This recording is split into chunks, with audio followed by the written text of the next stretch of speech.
black people messed up the messaging. Yeah. And you had an interesting perspective on that. It was an incomplete sentence. It was an incomplete sentence. Yeah. It should have been Black Lives Matter 2. You know? Right. We forgot the 2. Willie D Live. It's Willie D, y'all, back with another episode of information and instructions to help you navigate through this wild, crazy, beautiful world. In the studio, Guy Tori. What's up? Guy Tori in the place to be. Got kicked at your mama's university. What up, man? Do you ever rap? No, man. Yeah. Christmas time. Yeah, I'm a good rapper at Christmas. I mean, you never fantasized about it? You know, I did, man. In college, man, I me and a couple of my homies in college had a rap group called Brothers Like Us. Okay. And I was a big fan of Flavor Flav back then, because this is 87. Don't tell me you had that clock on, I was man. Tasty T, man. You had a clock on? Yeah, man, I didn't have a clock, but I was mimicking Flavor Flav, man, because I felt we looked alike a little bit. So that was one of my early idols. Yeah. As weird as that may sound, but yeah, I was Tasty T, man. Don't tell nobody else that. Yeah, that's man. I probably won't, man, I was young, man. I can't even think about it was the calling 80s. a guy It's the 80s. Tasty. Anyway, man, look. So you're moving around, man. You're doing your stand up, and I was able to catch one of the shows. Appreciate that, man. Yeah, absolutely, man.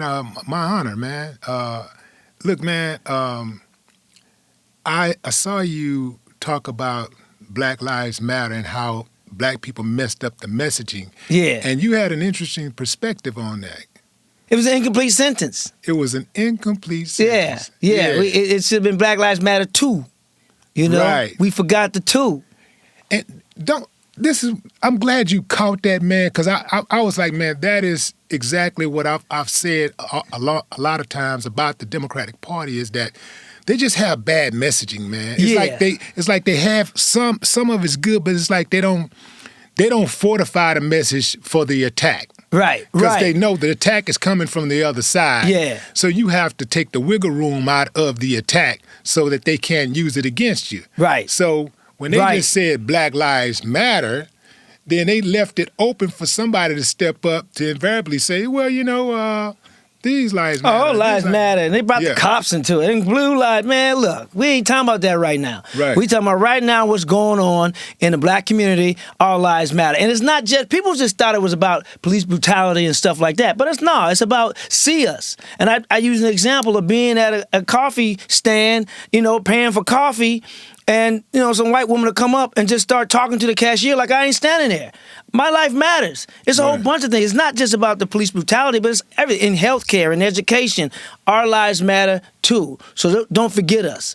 And that's the messaging. So I try to put that in there with a few jokes behind it so people make it digestible for the people who can't digest stuff like the halftime Super Bowl show. But anyway, that's a whole nother story. What? No, man, no. You opened it up. The halftime Super Bowl show. Yeah. First of all, what did you think of the show? Loved it. Yeah? And loved it, and for several reasons. One, I love hip-hop, right? I live in L.A., been in L.A. since 92. I was born in California, so I'm West Coast for sure, right? Also, I remember seeing Kendrick years ago when he was like, this may have been 2012, 2013. I was hosting a show in Austin, Texas for South by Southwest, and the whole Top Dog Entertainment had rented out a bar to do shows, and it was all on Schoolboy Q, Ace Hood, Kendrick, and I kind of knew who he was, but I wasn't sure. He hadn't really broke yet. But in this bar, man, it was like packed with young white boys, like from 18 to like 40, and they knew every lyric, every song. This thing was still like on YouTube Underground, and I'm like, wow, they were into Kendrick way back then. So to see him play the halftime show was like, bam, seeing him go for that to that was made. And the same thing happened to Nelly.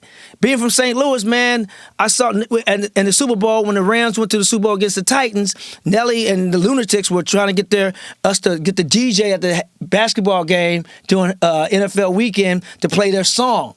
And they played the song. It was Country Grammar. And this was like end of January, February 2000. That next year, Nelly played the halftime Super Bowl show. So in 365 days, you went from trying to get like your demo played at an NFL Experience weekend during Super Bowl weekend to playing a halftime show with Aerosmith the very next year. So seeing cats go from that infancy stage to a major platform, I love for. But Kendrick, man, I mean, he killed it. And those who didn't get it, like especially the white people didn't get it, was the ones who voted for Trump.